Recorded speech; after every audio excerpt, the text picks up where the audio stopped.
pernikahan itu bukan cuma antara lu dengan dia, Betul. tapi antara keluarga lu dengan keluarga dia, antara lu dengan keluarga dia, dan antara dia dengan keluarga lu. Gitu. Apalagi dengan orang tua kan.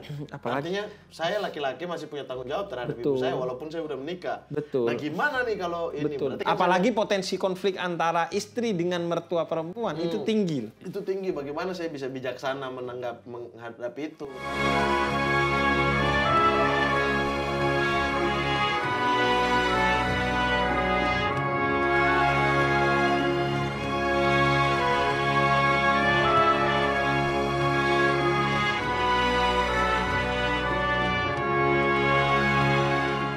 Beb, saya kemarin pulang nih, pulang lebaran. Semua tante-tante tanya pernikahan.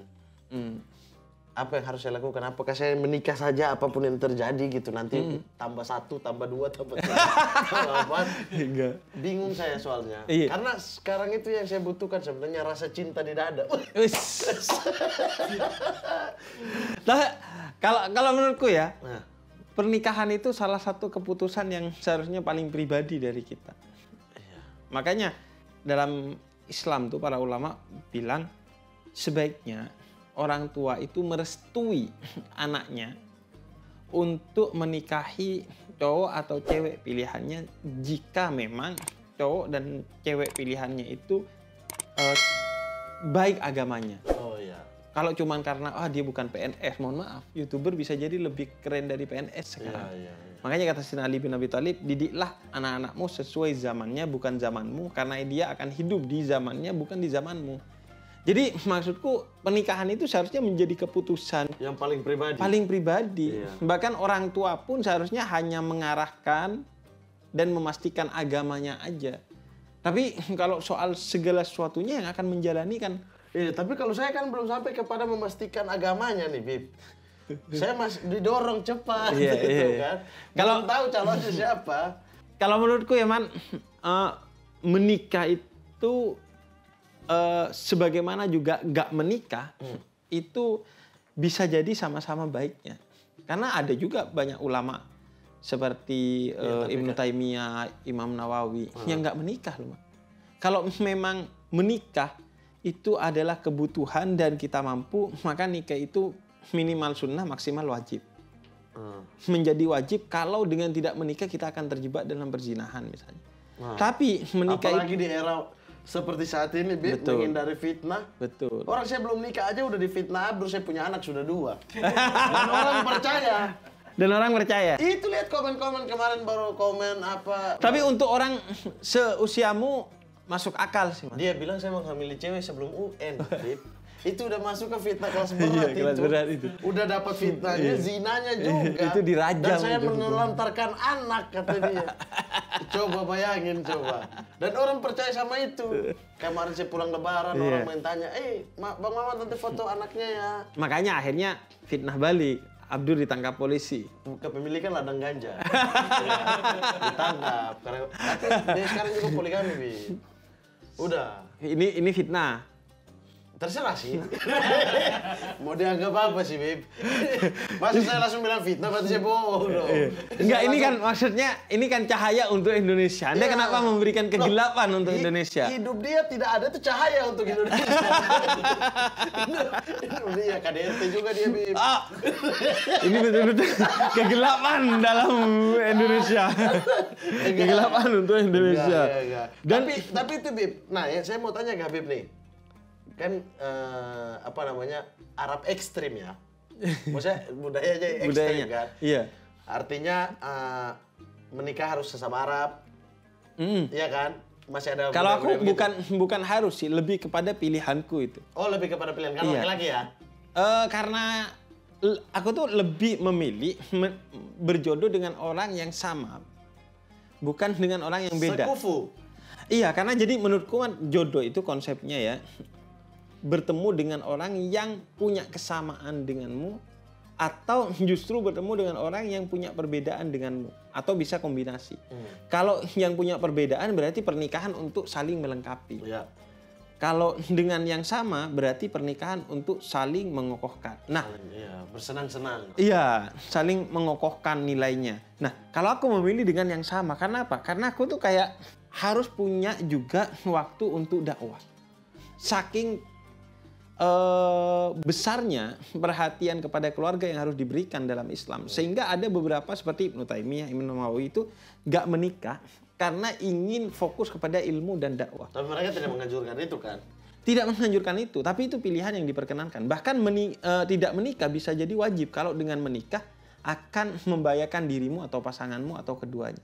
Jadi karena aku juga dakwah, makanya aku milih yang sama aja. Oke. Jadi tantangannya tidak besar. Iya. Kecuali kalau lu akan memberikan waktu perhatian yang sangat besar kepada keluarga, tugas di luarnya cuma kerja doang. Nah, kalau dengan yang berbeda tuh masih oke. Karena kan gila ngurusin perbedaan di satu selimut itu menurut aku bisa jadi urusan yang sangat besar.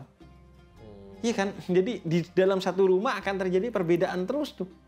Mencari tarik menarik terus. Tarik menarik kepentingan. Effortnya gede tuh.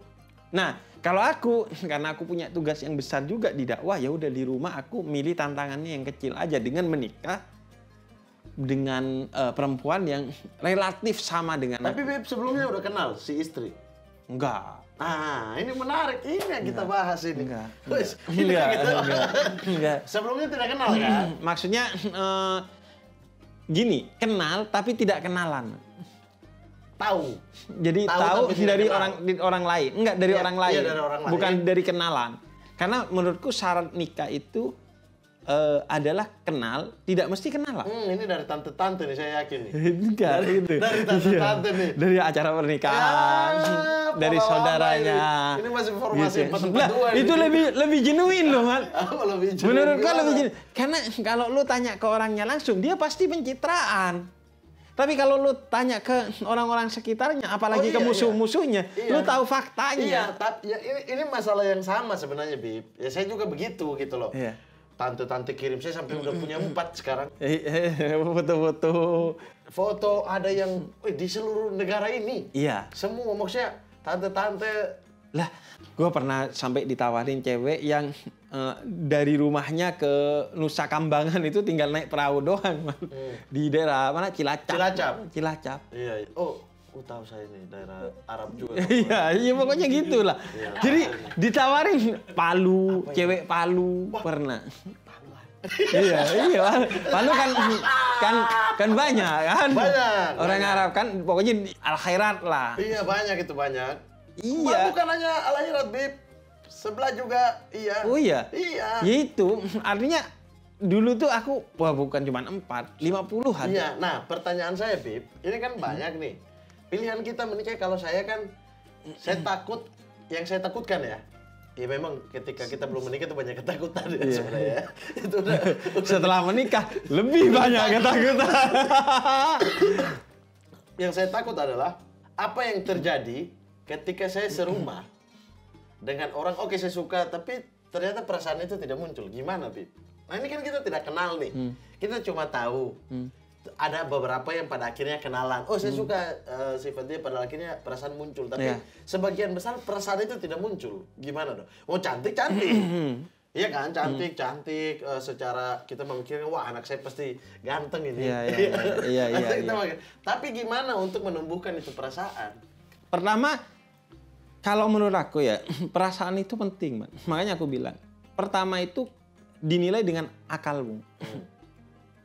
Utamanya agamanya dia. Oh, iya, kemudian juga boleh hartanya, keturunannya, kemudian kecantikannya atau ketampanannya. Tapi setelah itu menurut kamu, oh udah kelar nih, agamanya bagus, terus ketampanannya atau kecantikannya enggak, tapi gue cocok dan lain sebagainya. Itu yang kedua, pakai hati, perasaannya. Karena kalau perasaannya nggak ada, berat tuh. Nah, tapi bagaimana? Nah, kalau udah masuk dan kemudian belum ada perasaan, kalau menurut aku ya ditumbuhkan. Iya, ada orang yang bilang kan menikah itu kan Allah ridhoi ya. Setiap laki-laki dan perempuan ketika ibadah pasti Allah ridhoi. Nah, urusan hati itu urusan Allah gitu loh. Artinya Allah yang akan membolak-balikan hati manusia gitu. Yang penting tujuannya lurus aja dulu. Betul. Nah, itu gimana, Bib?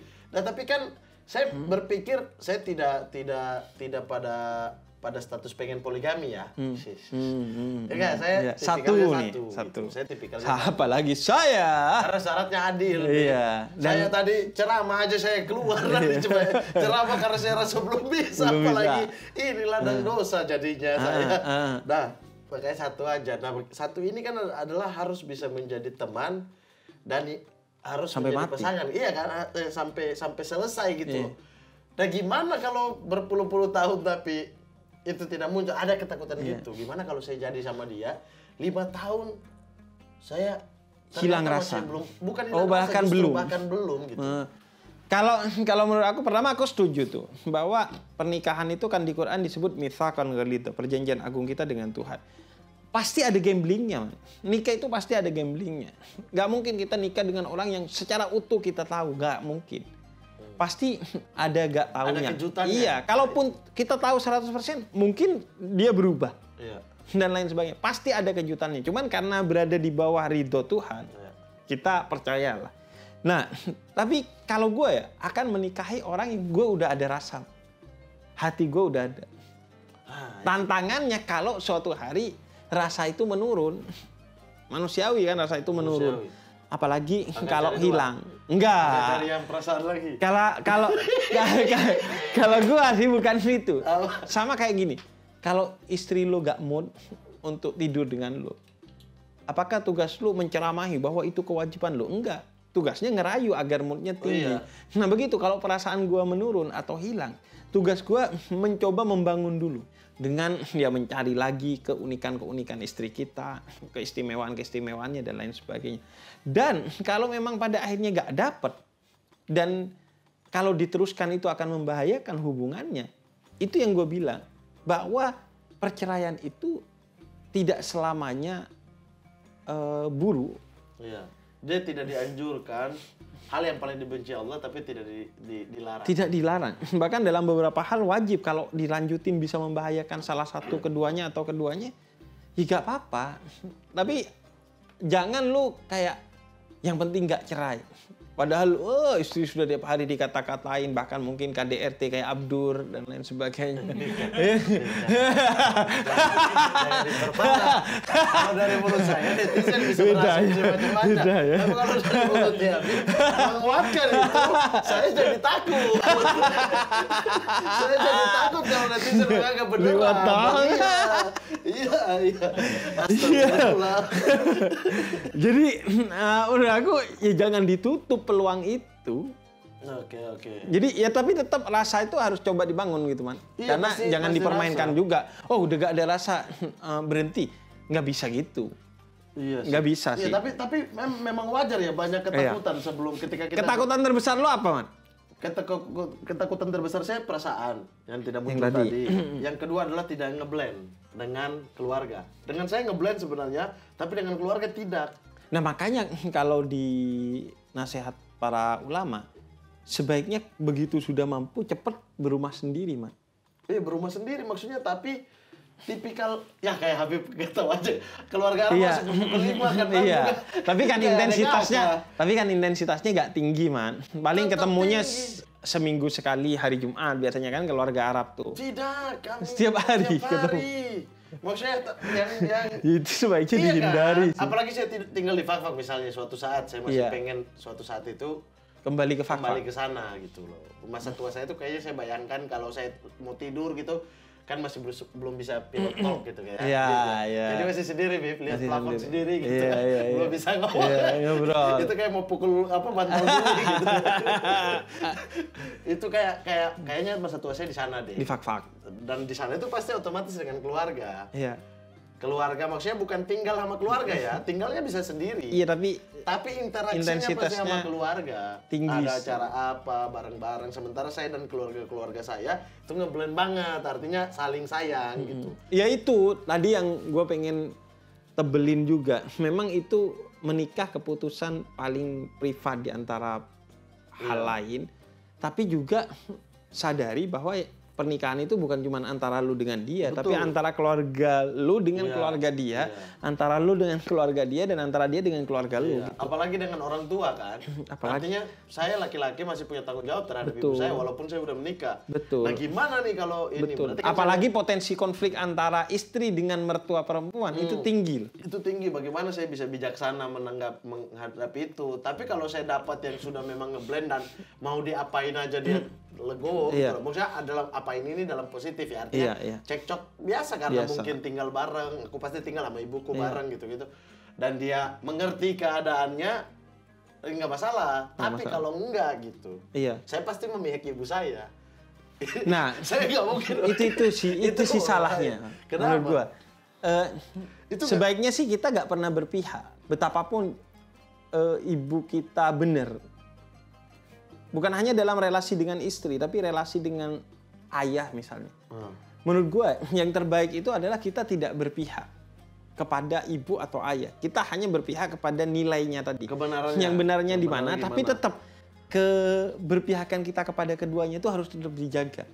Itu kan makna bakti kalau di Islam, berbuat baik kepada keduanya. Bib, karena begitu timpang, man, lu tenggelam tuh perahu. Menurut saya nih, Bib, misal ya, ketika statusnya itu antara menantu dan ibu kita gitu lah, ibu kita. Kalau kita berpihak ke ibu, maka kita bisa menyamakan kedudukan, Bib. Misal nih, mereka ribut gitu. Kalau kita tidak memihak dan kemudian si istri yang benar,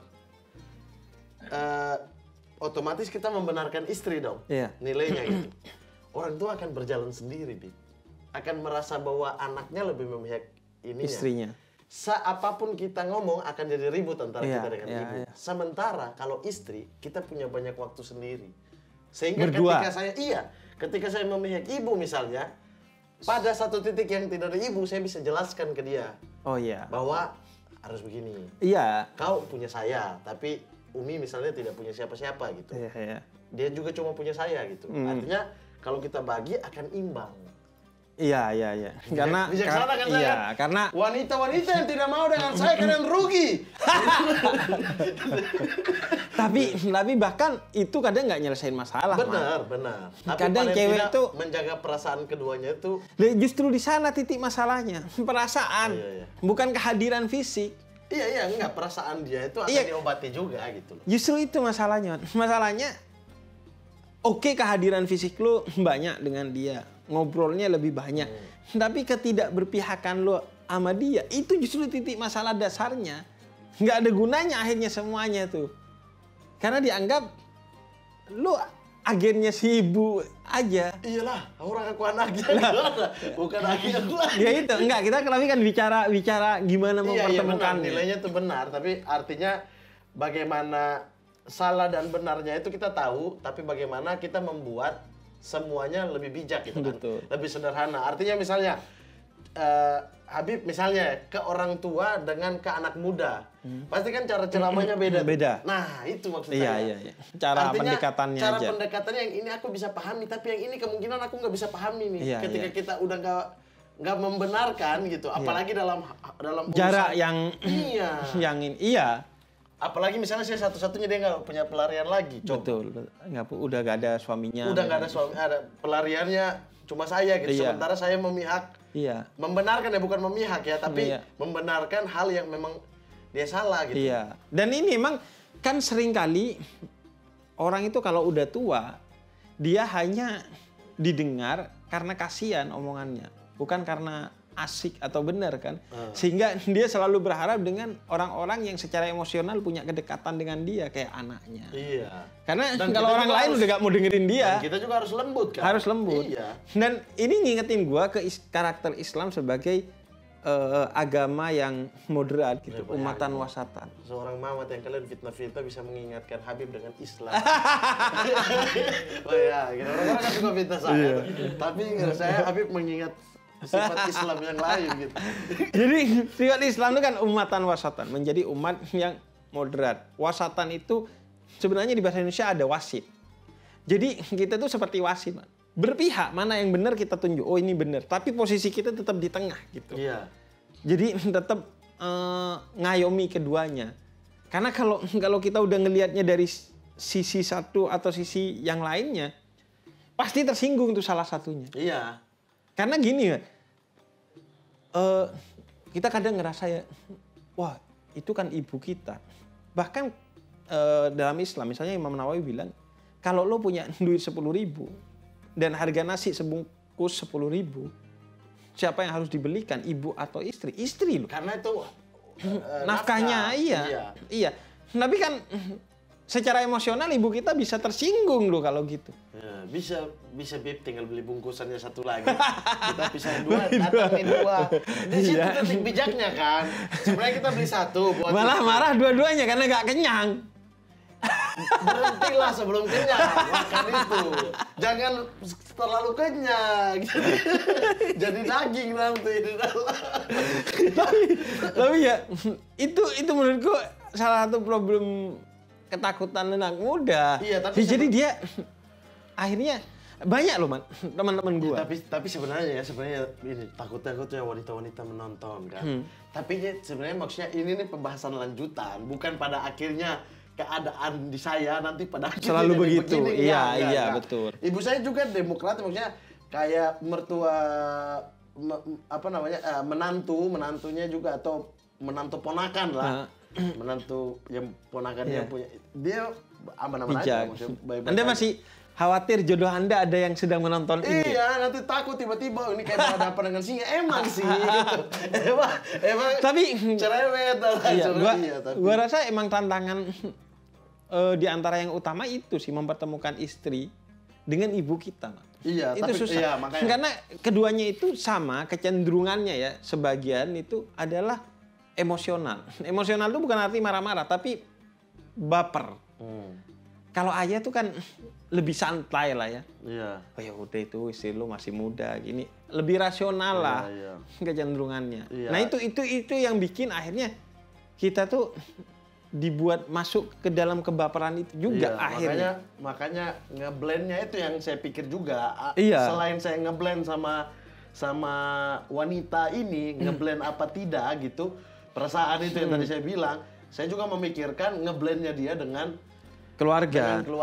Iya. Tetapi kemudian saya di situ yang harus menjadi pemimpin terhadap istri saya atau keluarga saya, itu juga saya pikirkan, artinya faktor perasaan ini yang lebih utama dibandingkan faktor ngeblendnya, karena saya punya kewajiban untuk membuat ini bisa ngeblend dong. Betul. Bukan mencari yang sudah ngeblend. Ngeblend, betul. Itu. Dan itu yang bikin gue sering bilang gini, man.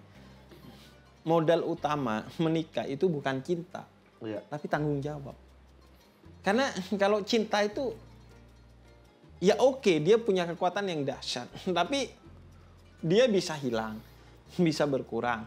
Kemudian daya tahannya juga bisa tidak lama.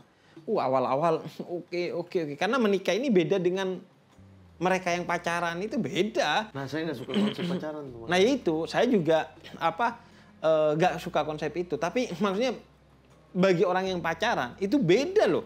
Ketika lo menikah itu. Nah, karena itu kekuatan utamanya menurut aku ya, tanggung jawab. Karena kalau tanggung jawab tuh nggak boleh berkurang, nggak boleh apalagi hilang. Itu yang harus dilatih ya dari sebelum nikah ya. Iya, jadi betapapun istri kita ngeselin, tanggung jawab lu harus nafkahin dia. Bukan hanya secara lahir, tapi secara batin. Hadir kepada dia. Walaupun lu kesel. Orang kalau kesel kan pengen nggak mau ngelihat wajahnya dulu, mau jauh saya dulu. lebih ke diam, ini enggak. Betul. Ya itu. Lebih ke diam. Menurutku itu yang saya takutkan. Nah itu tanggung jawab itu, man, yang harus menjadi garda utama dalam pernikahan.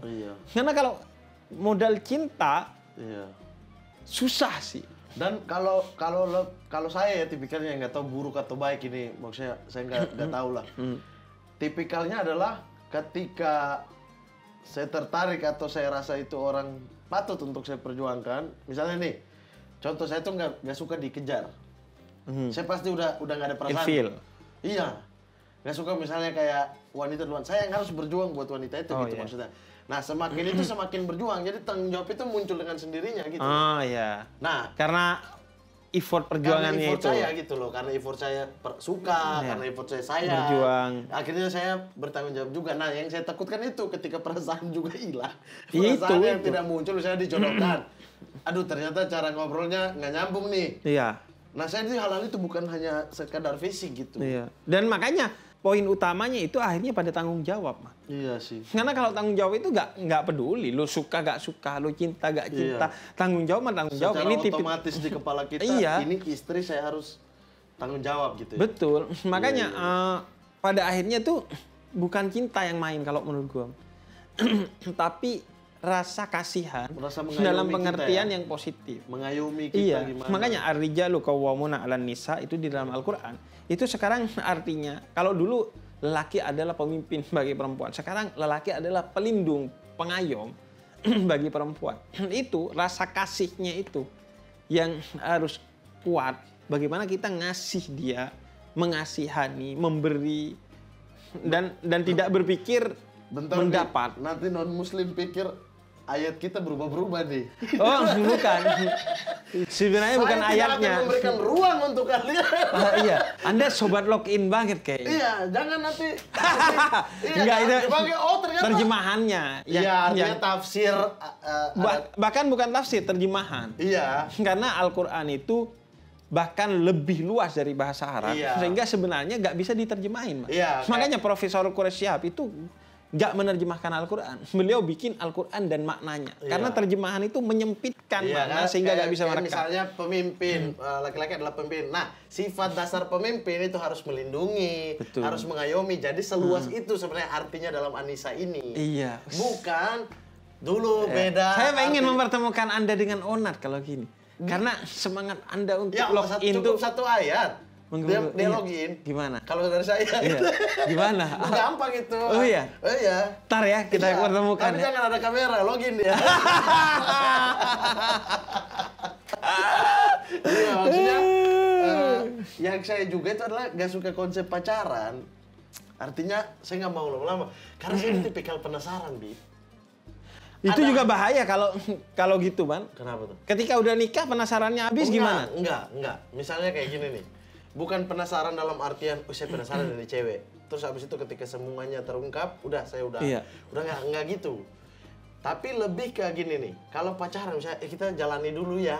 4 tahun ngapain nikah? Maksud aku adalah saya udah tahu, mending langsung hijab kabur gitu. Yang penting aku tuh tipikal yang ini orang dalam satu kali pertemuan, saya bisa ngebaca dia kayak gimana gitu. Banyak orang yang nggak percaya atau nggak mampu gitu juga kan? Enggak, maksudnya artinya saya nggak baca kayaknya sebenarnya, tapi melalui dia gitu. Artinya, dengan cara ngobrol begini saya suka nih cara ngobrol kayak begini. Artinya dan dia tidak terlalu banyak ngobrol. Artinya ketika saya lagi nggak mood untuk lagi kerjaan lagi banyak atau mood, dia bisa mengimbangi juga dengan diam gitu loh. Iya. Nah itu jadi dari ini, tapi kalau dari awal udah nggak cocok, nggak nyambung gitu. Nah sisanya itu nanti. Betul. Aku setuju. Jadi ada kejutan tiap hari itu kan, benih-benih cinta muncul dengan kejutan. Betul. Oh sifat dia begitu, saya harus gimana ya? Untuk mengimbangi. Saya suka yang main puzzle itu. Iya. Wah kurang. Iya, aku juga gitu. Karena kalau pacaran untuk saling mengenal mustahil. Pertama, karena ketika pacaran biasanya saling pencitraan. Dan yang kedua, aku ke diriku sendiri aja itu kenal bahwa aku suka duren setelah umurku 30-an tahun. Wah, aku sekarang mengenal aku nggak suka duren, Bi. Aku mengenal kalau aku suka duren. Dulunya aku kira aku nggak suka duren. Soalnya setiap makan permen duren muntah. Nggak suka, iya. Ternyata olahan duren aku nggak suka. Es krim, permen, kue dan lain sebagainya. Tapi duren aku suka karena pertama kali aku makan duren di Medan itu ternyata suka. Itu aku ke diriku sendiri loh. Bayangin ke orang lain. Dan itu hanya tentang duren, bahkan bukan tentang buah, duren doang. Bagaimana dia, kalau misalnya aku tidak suka, bagaimana dia tidak egois bawa itu ke rumah, dia makan di luar. Iya, ya itu yang paling sederhana udah. Itu jadi pacaran nggak bisa menyelesaikan itu. Betul, jadi kejutan-kejutan itu muncul kayak apa ya, kayak trompet tahun baru gitu. Kok majusi jadinya. Kayak apa? Kayak apa ya? Kayak ada hal baru yang harus aku pelajari. Nah, aku tuh suka mempelajari sesuatu itu. Iya. Jadi ketika ada hal objek di depan saya yang saya pelajari terus-menerus, disitulah kecintaan saya justru. Dan itu yang bikin bahagia, karena kayak ada letupan-letupan hormon kebahagiaan di tubuh. Kayak tunggu aja ya jam 7 kok masuk ya. Tiap hari ada gitu kan. Tunggu aja jam 7 kok di dalam. Gitu. Ada aja. Jadi kalau pacaran saya tidak bisa itu karena tiap hari aduh nonton lagi. Nah makanya kalau ketika saya pacaran, terakhir pacaran itu 4 tahun tapi chat bisa 3 bulan 1 kali. Iya. Tapi saya menemukan orang yang mengerti dia itu. Dia nggak apa-apa di chat 3 bulan sekali. Nggak masalah. Oh iya, demit kayaknya dia, bukan manusia. Dia kesel, tapi dia tahu bagaimana cara mengontrolnya. Dia tahu bagaimana menyikapi orang kayak saya. Dan akhirnya sekarang sudah dinikahi. Orang lain yang orang lain yang dinikahi dia. Nah gitu, artinya menemukan kecocokan itu justru dengan komunikasi yang sesekali, apalagi tinggal serumah gitu kan, mempelajari hal-hal baru depan kita tuh seru. Tapi kalau semuanya udah 6 tahun kita udah saling tahu, masuk ke dalam kayak hanya melanjutkan gitu. Iya kan kayak apa lagi gitu. Nah mungkin orang lain beda silahkan. Mungkin. Tapi kalau saya tuh suka yang penuh. Iya kan tantangan. Iya. Kalau aku juga gini man, kalau di Islam itu kan kalau lu suka cewek tunangan itu nggak mesti harus dinikahi. Kasih cincin ya? Iya, nggak mesti wajib dinikahi, tapi punya komitmen untuk menikahi. Kalau lu punya komitmen untuk dinikahi, lu nggak akan ngapa-ngapain cewek itu dengan buruk. Dan juga hubungan lu itu visioner. Dan plus juga lu dilindungi secara agama. Cewek itu nggak boleh dimasukin oleh cowok lain. Iya. Nah, kalau pacaran enggak gitu gak masalahnya. Bisa. Komitmennya tuh komitmennya nggak ada. Lu masih boleh nerima cowok lain. Iya, nggak ada komitmen apa. Itu yang bikin akhirnya kalau gue sih ya susah memang. Susah, saya nggak sepakat. Itu akhirnya fungsinya cuma seru-seruan aja. Nah kalau Anda pengen, iya bisa jadi akhirnya mendekatkan ke zina dan itu akhirnya cuma seru-seruan aja. Nah kalau mau seru-seruan, Anda nikah. Wow, seru sekali. Bondowoso masih ada stok nggak? Masih ada stok nggak? Ada sih, tapi tadi cerita tentang ibu itu cukup memberatkan kayaknya. Kenapa? Tidak. Itu justru tipikal Arab kayaknya. Iya dong, ibu saya tipikal Arab banget ya, kekeluargaan banget. Kekeluargaan. Iya. Apa? Yang ada acara keluarga kepala dapurnya ibuku tuh. Betul. Iya, jadi memang sebenarnya tipikalnya gampang. Gitu banget. Tipikalnya gampang mengekang, gitu, tapi enggak juga gitu. Ya, apa-apa aja sebenarnya, tapi karena tipikalnya dapur, suka cerita, ambil garam, ambil. Iya. Tapi gampang itu. Betul. Gampang diatur itu. Coba foto-foto Bondowoso mana? Langsung nih kita. Wes langsung dikasih. Sabar. Itu sabar nanti dulu, ya, nanti kita selesaikan ya. Tapi banyak orang juga, bukan saya ya. Iya. Banyak orang juga kayak kalau saya ketakutan bagaimana saya ngebelai nama dia dan dia ngebelai nama keluarga gitu kan. Atau saya ke keluarganya gitu. Iya. Tapi ada banyak orang juga yang ketakutannya itu adalah dihianati. Selingkuh. Iya. Karena ini orang-orang yang kebanyakan pacaran itu ya. Karena komitmen takut kan dia karena di pacaran diselingkuhi. Iya. Iya gimana? Iya. Aku lebih suka bahasanya dihianati, Man. Iya. Jadi kalau dihianati itu lebih luas dari diselingkuhin. Iya. Selingkuhin itu salah satu outputnya aja. Iya. Tapi dihianati itu bisa jadi nggak diberi tanggung jawab dengan baik, nggak dicintai dengan tulus. Dia nggak selingkuh, tapi udah nggak fokus sama istrinya, lebih fokus kepada pekerjaannya dan lain sebagainya. Nah, menurut aku sih itulah pentingnya memilih cowok atau cewek. Nah ini juga selingkuh itu bukan hanya kosakata untuk cowok, seolah-olah cewek juga bisa sama-sama. Nah memilih keduanya itu dengan agama sebagai utamanya. Jadi nilai utama yang ada di kepala kita ketika mau memilih cewek atau cowok sebagai pasangan itu adalah agama. Iya. Agama tadi tapi betul. Jika ini nomor satu yang harus dilihatkan agama. Bahkan itu kritik Nabi sebenarnya. Kata Nabi kebanyakan orang memilih karena ketiganya, padahal yang nomor satu itu agamanya. Iya. Dan agama itu, mohon maaf nih ya, jangan diukur dari pakaian. Betul. Atau bahkan dari ritual. Betul. Sayyidina Umar itu pernah didatangi satu orang. Wahai Amirul Mukminin, wahai pemimpin umat Islam. Ada orang soleh. Di mana? Di masjid. Kenapa? Kata Sayyidina Umar. Iya, dia ketika sholat serius sekali, khusyuk sekali. Wajahnya penuh dengan kesedihan dan ketakutan kepada Allah. Kemudian kata Sayyidina Umar, kamu pernah urusan jual beli nggak sama dia? Pernah urusan duit nggak sama dia? Pernah hubungan muamalah nggak sesama manusia dengan dia? Belum. Udah, jangan klaim dia baik. Karena yang kamu lihat hanya sholatnya doang masih. Jadi agama itu bukan sekedar itu. Tapi dia betul-betul punya ketakutan kepada Tuhan. Punya keimanan yang kokoh. Seperti Ashabul Kahfi. Sehingga dia gak mungkin selingkuh karena dia tahu walaupun si ceweknya gak ngelihat dia, tapi ada Tuhan yang ngelihat dia. Misalnya. Misalnya dalam puasa gitu ya. Iya, kayak puasa. Puasa itu kan ibadah gitu. Nah, menurut aku itu yang pertama dan utama untuk kita uji kalau mau aman pasangannya. Dan yang kedua, itu nggak bisa sekedar syarat ketika mau menikah, tapi ketika nikah itu juga jadi syarat. Karena teoriku itu kayak segitiga gitu, man. Allah di atas, kita dan pasangan kita di kanan dan kirinya. Makin keduanya mendekat ke Tuhan, makin kita dekat. Makin bertemu. Ketika orang ngejalani, jangan cuma diisi nonton bioskop ketika nikah itu. Cari rumah, ngerenov rumah, milih mobil. Enggak, utamanya itu ya ibadah bareng gitu. Termasuk ketika meniduri pasangan kita, bukan hanya sekedar sebagai aktivitas seksual, tapi aktivitas spiritual gitu. Pakai doa dulu lah, iya pakai doa. Wudu dulu, jangan main hantam aja. Iya ya. Jadi itu juga yang membangun perasaan, bukan hanya Allah jaga kita, tapi kita juga jadi tahu wibawa pasangan kita sehingga nggak akan macam-macam gitu. Iya sih. Ya, Bib, kalau itu kan orang, nah kalau saya juga ada kasus lain, Bib. Apalagi? Saya nih, gimana caranya mendapatkan pasangan yang baik di tengah hidup komedi ini? Semua kan dianggap gak serius, Bib. Iya. Yang kedua, belum lagi fitnah binatang-binatang itu kan. Iya. Fitnah Abdur, Ari Keriting, gitu-gitu kan.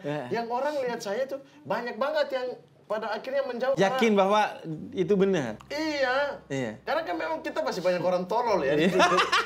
Nggak bisa bedain bercanda dan serius ya. Tapi memang muka ini memberikan warna bisa jadi beneran. Iya, gitu. iya. Ada saya pernah dekat sama satu cewek, dikasih sama tante lah, Halati kan.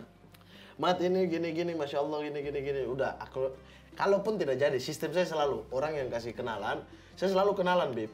Walaupun saya tidak tertarik atau apa, paling nggak jadi teman. Iya. Jadi ketika pertemuan pertama, sudah ini cocoknya teman nih, kita berteman. Kenalan dan ketemu juga saya ke kotanya, terus kemudian ketemu dan lain-lain gitu.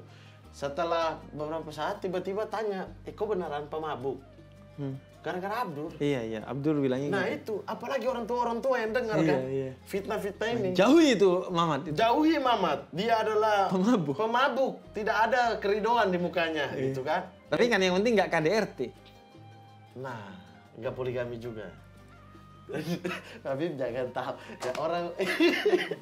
Tapi nggak apa-apa, istrinya setuju untuk fitnah ini. Istrinya juga komedian. Dan ya menurutku ya Mat ya, justru lebih mudah, Mat. Tidak nih, maksudnya ketika kita dari sebelum menikah sampai sudah menikah gitu, menganggap serius, bisa menerima kita dengan lingkungan seperti ini, gimana? Rata-rata sebenarnya kan cowok humoris itu lebih disukai cewek. Dan menurut aku lebih mudah karena begitu dia serius itu kerasa banget bedanya. Iya. Kalau aku justru berat, Man. Karena istriku sudah melihat aku itu serius terus. Sehingga susah nih nambah intensitas, nambah kesadaran di orang bahwa oh enggak, ini aku lebih serius. Itu enggak mudah loh, Man. Kalau kamu kan ketika kamu ngomong serius udah selesai tuh. Beda dari yang biasanya bercanda. Kalau aku tiap hari emang serius. Jadi kalau mau lebih serius itu butuh effort yang lebih gede lagi. Sehingga menurutku ya tinggal dirimu ngeset obrolan semuanya itu bahwa oh ini serius gitu. Kalau itu kalau sesudah nikah kan, iya. Ketika kita di rumah kan, sebelum ini berat ini, sebelum berat nih orang tuanya, ya. Gimana cara menyingkirkan pandangan-pandangan buruk itulah dari mereka gitu, bahwa misalnya ada beberapa tuh yang aduh nggak bisa karena dunia kamu tuh dunia terlalu, ada orang Bondowoso juga kayak begitu sampai di istiqoroh memang kayaknya Nggak keluar. Nggak keluar. Iya, kalau udah istihara nggak keluar ya emang lu bermasalah, Man. Lah, Beb. Enggak, maksudnya bisa jadi Bermasalah maksudnya nggak cocok. Nggak cocok, iya. Bukan salah. Iya. Jadi, Karena gue yakin ya, kadang tuh orang baik ketemu orang baik belum tentu baik kalau Iya, berhubungan. Karena karakternya kadang beda. iya. Kadang justru orang baik sebaiknya ketemu orang yang tidak baik agar bisa men-trigger yang tidak baik jadi baik. Kalau Tuhan dia jadikan kuat, gitu. bagi yang tidak baik pernikahan sebagai momentum syukur, bagi yang baik pernikahan momentum untuk sabar misalnya. Jadi jodoh itu selalu bisa saling melengkapi, bisa saling mengisi, bisa saling mengokohkan, bisa kesamaan, bisa perbedaan. Intinya ada sabar, ada syukur di pernikahan itu. Tergantung kemudian bagaimana kita menjalani pernikahan itu secara serius sehingga keluar tuh pelajaran-pelajaran itu. Nggak sekedar asik-asik aja. Iya sih, benar. Ini saya dapat beberapa ilmu, tapi di mata Bib saya baik kan ya? Baik. Wah, ini saya tunggu lah ini. Saya tunggu. Closingan yang terbaik ini. Saya tunggu nih. Jadi satu ini menghancurkan dua fitnah yang lain ya. Yang keriting itu, keriting dan dua itu. dua, Dua-dua iya. keriting. Oh iya, sama-sama Dua-dua keriting, muka tidak percaya Islam.